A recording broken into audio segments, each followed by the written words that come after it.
interesting to go around and talk to people who are cynics about rail transit and find out just how many of them really love trains. Now, a few of the people in this audience had the privilege, I think, of being able to see this locomotive, because I took them to see it a few nights ago before dinner. This is the second largest operating steam locomotive in North America, and if you really love trains, have I got a souvenir for you?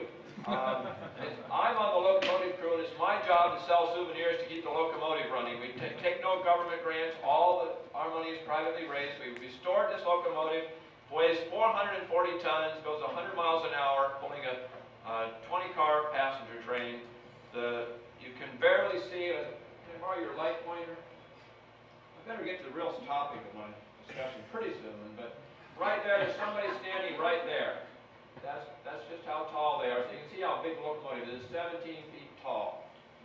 Anyway, so I'm a rail nut. I love trains. The first job I ever had was restoring an old streetcar for use in the spaghetti factory. The very first, you've probably been to a spaghetti factory. They're all over the country now. The very first spaghetti factory is in southwest Portland, and I helped restore the streetcar that went into it. Got paid probably $40 or something for it. Most people, when they think of rapid transit, think of something like this. 150 mile an hour rapid trains. But of course, when we talk about rapid rail in the United States, this is really what we're talking about. Ding, ding, ding. Typical light rail trains in this country average about 20, 22 miles an hour. This is Denver, goes 18 miles an hour on the average. They lie about it faster than the trains go. Yesterday we went to see a number of transit TODs, transit-oriented disasters. And today I want to talk to you about great rail disasters. I decided to sit down and look at all the rail transit in the country. It turns out 24 American urban areas have rail transit. This report is on your CD, and you can read the whole thing at your leisure. But to give you a summary, the first thing I found was that on the average, the American urban area with rail transit lost transit commuters in the 1990s. They lost a total of about 15,000 transit commuters when you add them all together. Some lost a lot, and some gained. But on the average, they lost. Now, by comparison, the cities with bus-only service gained a total of almost 60,000 transit commuters in the 1990s. So, clear difference. Statistically, the difference is probably not that significant, but it's absolutely clear that rail transit does not lead to an increase in transit commuting. It may lead to some small increases in the short run, but in the long run, as we'll see, they're made up for by decreases elsewhere. Now, Chicago has a great transit system. You're probably familiar with the L and the commuter trains and everything else. Everybody thinks Chicago rail transit is wonderful. It not only lost 40,000 daily transit commuters in the 1990s, it carried 100 million fewer riders in 2000 than it did in 1990. 1990 it carried 700 million riders. In 2000 it carried 600 million riders. That's a 1/7 of a loss in ridership. Baltimore has spent a lot of money on heavy rail, on light rail, on commuter rail. They've got an extensive commuter rail network that connects Baltimore with Washington, D.C. I called up.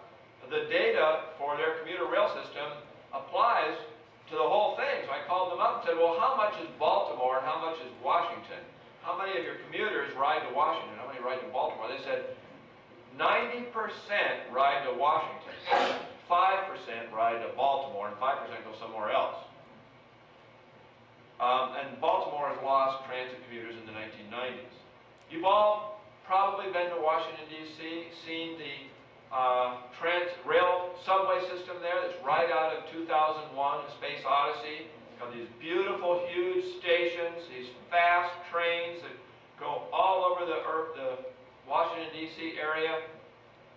Washington, D.C.'s transit carried 22,000 fewer transit commuters a day in the year 2000 than it did in 1990. They spent $12.5 billion to lose 22,000 daily transit commuters. Congratulations. Of course, they didn't spend their money, they spent your money, all came out of federal dollars. St. Louis had a transit system that was rapidly declining. They built light rail, and, well, they got a slowdown of that decline. In fact, you can see that light rail opened here. This is the miles of light rail, so they built a lot of miles here, then they doubled it here. They did get some light rail ridership, and it kind of curtailed the slowdown in the drop-off in transit, but then this is the peak. Notice they doubled miles here, but they actually had a decline in bus ridership, and they didn't have any gain at all in rail ridership after doubling the number of miles of rail transit. Dallas is a complete disaster, spending enormous amount of money. I think half their money goes into PR because everybody says, oh, Dallas is wonderful. They've got all this wonderful rail transit. You can see before rail, they kind of got ups and downs in the bus system. They built a bunch of light rail and they doubled the system.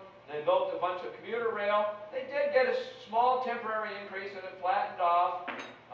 And then they doubled the miles of light rail. They got a slight increase in light rail, but a big drop-off in bus, so overall, a drop-off in total transit ridership. The real disaster, the biggest disaster right now is San Jose, although it will be soon eclipsed by South Jersey, which opened just a month ago. But right now, the biggest disaster is San Jose. They spent roughly $1 billion building light rail transit. They've also got some commuter rail, and the generous voters of San Jose have voted to build a BART line in San Jose.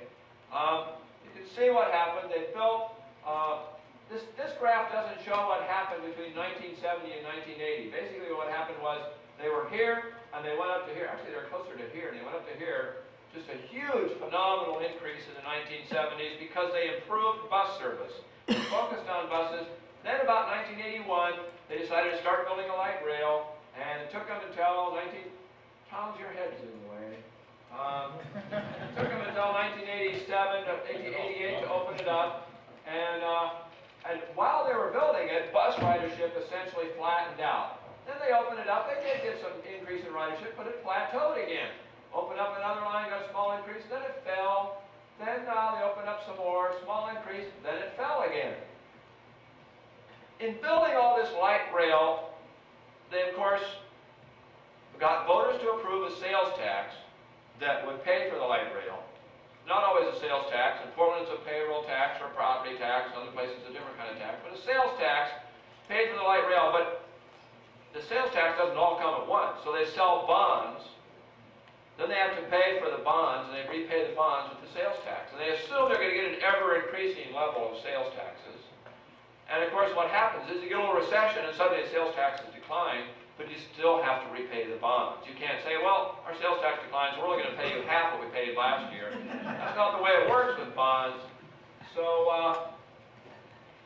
they still had to pay the bonds. So what do they do? Well, of course, they can't cut back on the rail service, so they cut back on the bus service.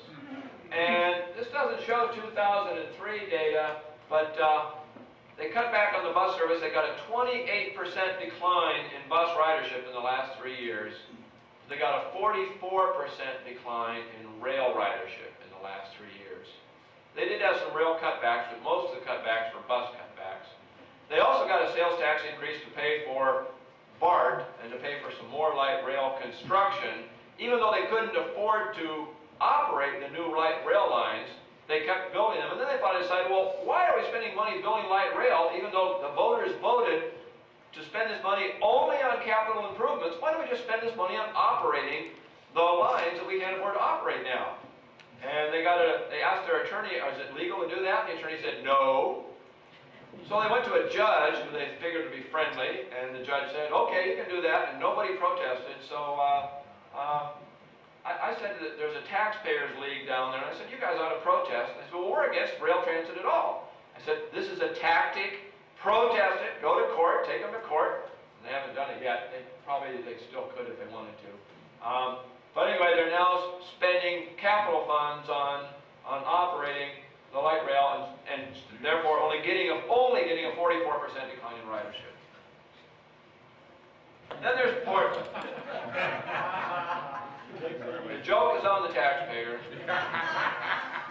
Portland has spent about $1.5 billion on light rail so far. Actually, if there is a rail success story in the United States, a light rail success story, it's probably Portland. Here's the numbers.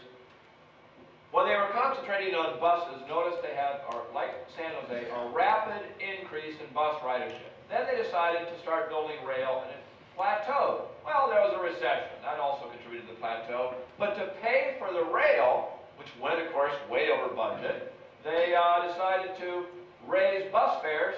Plump, down goes the ridership. And then they opened up their first line. They were supposed to get 40,000 riders a day on the first line. They got 19. They called it a great success. Of course, the day before they opened, they said, oh, we'll expect 13,000 riders a day. Oh, we got 7,000 more than we expected. They completed it on time and under budget. On time was a year longer than projected, and under budget was about, what was the first line? It was about 40% over budget, I think. 55% over budget, something like that. That's on time and under budget. So, they opened it up, and you can see rail ridership increased slowly. Then they opened up a second line, and now we have this steep increase in ridership. We have a third line open to the airport, but has virtually no riders. We're probably going to, if we go to dinner tonight, we're probably going to swamp them today. There's more people than the entire rest of the day. One day it left the airport. This was the only passenger on board.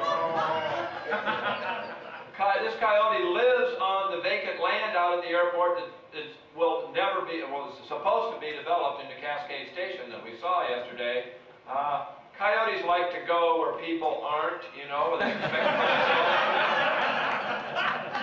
So this coyote felt safe being aboard the light rail train. They're opening another line that is going towards Vancouver, Washington. It's opening in 2 weeks, in fact. It doesn't reach Vancouver, Washington. They're waiting for Vancouver to pony up a few $100 million to pay for their share of the line. Vancouver residents voted it down, so Metro, Interstate 5, which extends from Battleground, Washington to Salem, Oregon as a 6-lane freeway, has one 4-lane segment just south of Vancouver, just south of the Columbia River Bridge. It shrinks from 6 lanes to 4 lanes. 100,000 Vancouver workers commute to Portland every day. There's only 2 bridges to cross, so there's enormous congestion every morning when it shrinks from 6 lanes to 4 lanes. And essentially, Metro has said it'll cost us only $10 million to add those 2 lanes, and we will do it as soon as Vancouver comes up with $200 million to $400 million to build light rail into Vancouver. And until they do, we're not going to fix that segment of I-5. Anyway, that's Portland. Congestion. Rail transit reduces congestion, right? Well, this is the Texas Transportation Institute's estimate of the growth in congestion in the top 50 urban areas, the 50 urban areas with the fastest growing congestion. The red areas are rail regions, the green areas are non-rail, and the yellow is Minneapolis-St. Paul is building rail. Now, you could interpret this 2 ways. You could say, well, the rail regions had rapidly growing congestion, so they built rail to take care of it. Well, many of these rail regions have had rail for a long time and it didn't take care of it. But the fact is that when you devote most of your money to rail and it only carries 1 or 2% of your people, in Portland, light rail carries 3/4% of all travel, and that's more than any other light rail system in the country. 3/4%. That's a great success. We have other cities that are fairly large that have much lower congestion growth because they've concentrated on highways. We have Houston that we're going to hear about tomorrow. I put it on here. It's number 58, but I put it on here. you really feel sorry for the people in Houston because they don't have the benefits of wonderful transportation planning we have here in Portland, but fortunately, they're going to start building a lot of light rail because people voted for that in the last election. There was no tax involved in that. They just had a choice. Do you want to spend money on light rail or not spend on light rail without raising taxes? If they had raised taxes, it would have lost. It only won by, what, 51%, Eric? 52 to 48? Well, anyway. Denver, which I'm working on a little bit right now, has about a 20-mile light rail system right now, or light rail line, and they're building another one, and they're putting a measure on the ballot that they call fast tracks, but I call it slow tracks because it's only going 22, 24 miles an hour. They want to spend $4.7 billion building another 130 miles of rail transit. One of the things I noted was that I'm a bicyclist. I don't like cars. I don't like driving. So I'm a bicyclist. Here I am, and here's the car. I got hit by a truck once, a pickup truck. That pickup truck outweighed me by about 20 times. Okay? It hurt, right? A light rail train can outweigh a passenger car by 100 times. So when a light rail train or a commuter train hits a car, it's not very pretty. And fatality rates can be rather high. According to the data that I was able to gather, on the average, driving on urban interstates has a fatality rate of about 3.9 people per billion passenger miles. Buses is 4.3. Those are about the two safest forms of urban transportation. Urban automobiles on all streets, freeways, city streets, whatever, about 6.8 fatalities per billion passenger miles. Commuter rail is about 10. Light rail is about 15. Now there's some of the numbers say light rail is about 11. The numbers I found said 15, but the Federal Transit Administration numbers are pretty confusing, and they don't always distinguish between suicides and accidents. It could be that a few of those 15 were suicides. In Denver, everybody who got hit by a light rail, they put light rail lines on one-way streets going the wrong way. But everybody who got hit and killed, they killed 4 people right away, but they were all drunk, so it was their fault. It wasn't the fault of the light rail. It was their fault. It was the fault of the car. It wasn't the fault of the light rail, so we can't blame them. And nobody on the light rail car was hurt. Probably wasn't anybody on the light rail car, but nobody on the car was hurt. Energy consumption. We all know that rail transit is much more efficient than energy because steel wheels on steel rails just doesn't consume any energy. Of course, you're pushing a 100,000 or a 300,000 pound vehicle around. Whether you've got people on it or not, it takes a lot of energy. And the question is, how many people do you have on it? On the average, automobiles consume about 3,500 BTUs per passenger mile. Light trucks about 4,100. Buses are the worst because they run buses into all these suburbs that are empty all the time. They run feeder buses to light rail stations that are empty all the time. They're about 4,800. Light rail is a little over 4,000. And commuter rail, on the average, is less than automobiles, but that includes New York, which just has enormous numbers of commuter rail riders. Chicago has a lot, but you go to Seattle, you go to Dallas, you go to Los Angeles, San Diego, those commuter trains are using far more energy per passenger mile than automobiles or even light trucks, I suspect. Part of the problem is there just isn't anybody riding these trains. The Los Angeles light green line has about, the light rail line is about almost 40 people on a car on the average. Now you can fit 40 people in a bus, but you can fit 200 people in a light rail car if you count standees. They generally have about 70 or 80 seats, 70 seats. Portland and Boston have about 30. The national average for light rail is 24. Denver's 15, and San Jose is 14. It'll be interesting to see about the South Jersey light rail boondoggle. 30 miles, train from nowhere to nowhere. They're expecting, what, 1/3 of the ridership they originally projected, and that probably is optimistic. Now, the real problem is the cost and the funding. San Francisco, as somebody pointed out last night, the San Francisco Bay Area is spending 80% of their transportation capital dollars on transit, 20% on roads. And transit is carrying 5% of their travel. Roads are carrying 95% of their passenger travel and virtually 100% of their freight. Denver's a little better off. Denver's more typical of Portland, Denver, other cities like that. Denver is about 55% transit, 45% roads and funding.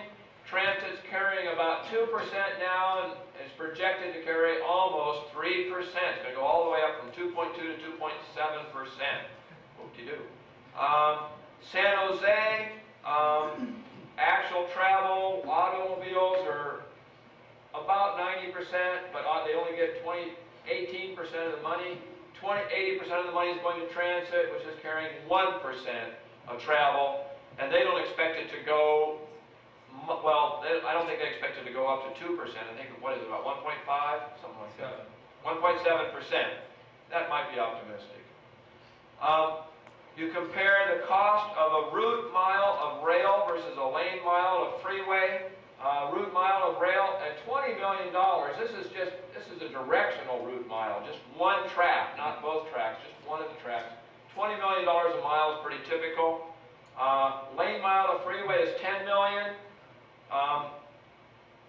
Congressman Blumenauer poo-pooed the $10 million, but he kept saying cost per freeway mile, and we're saying freeway lane mile is $10 million. That means a 4-lane freeway is $40 million.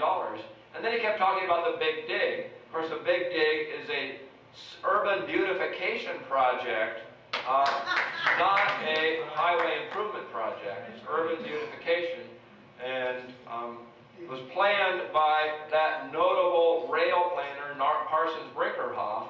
So it's not surprising it went way over budget.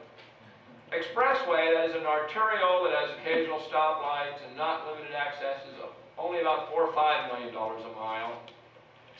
And the number of people they carry per mile, number of passenger miles, freeways tend to carry about 25 to 30,000 passenger miles per day.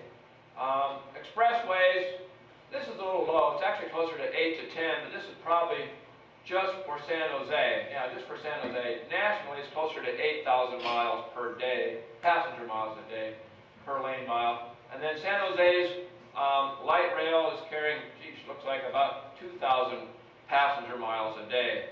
The most any light rail carries is about half of a freeway lane.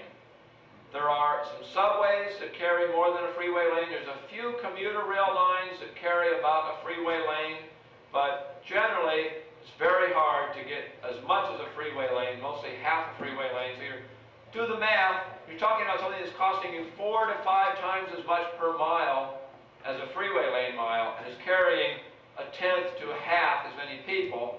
So you're talking about 5 to 20 or 30 times.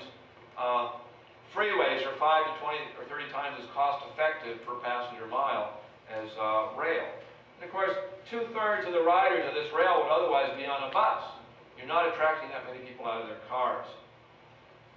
Now I'm going to preempt Wendell just a little bit more because he's going to talk about Europe. But I just want to say I've never been to Paris, and all of my smart growth friends say that Paris has so many people and it's so dense and has such great rail transit that nobody there drives at all. I'm hoping the American Dream Coalition will send me on a fact-finding tour this summer to find out if that's true. According to some data I was able to find that the United Nations gathered, 86% of all passenger travel in the United States is by automobile. Those sustainable Europeans only do 79% of their travel by automobile. They're so much more sustainable. The French the Germans actually own more cars per capita than Americans. The French own 95% as many cars. Well, I'm being a little bit deceptive here because I'm only counting cars. I'm not counting SUVs. But They do own a lot of cars, they drive a lot, they don't drive quite as much as we do, but their driving growth is a lot faster than ours, so they're catching up. Another issue, we've talked about the effects on minorities. Cincinnati, we showed you these data last year, but I'll just run through them real fast. Cincinnati did an environmental justice analysis of what happens if they build light rail. They said, well, right now, 99% of the jobs are within 20 minutes of driving for white middle-class residents, residents of white middle-class neighborhoods. And if we build light rail, it'll fall to about 98% of the jobs. For blacks, who mostly live in the congested urban core, only 80% of the jobs are within 20 minutes of driving by light rail. But if we build light rail, if we spend all our money on light rail instead of new roads, that's going to fall to 54% of the jobs. What about within 40 minutes of travel by transit? Notice we give transit an advantage here, 40 minutes instead of 20 minutes. For whites, it's about 40% today, and after we build light rail, it's going to fall to 38%. Possibly because we're going to cannibalize our bus system to pay for it. For blacks, it's 20% falling to 16%.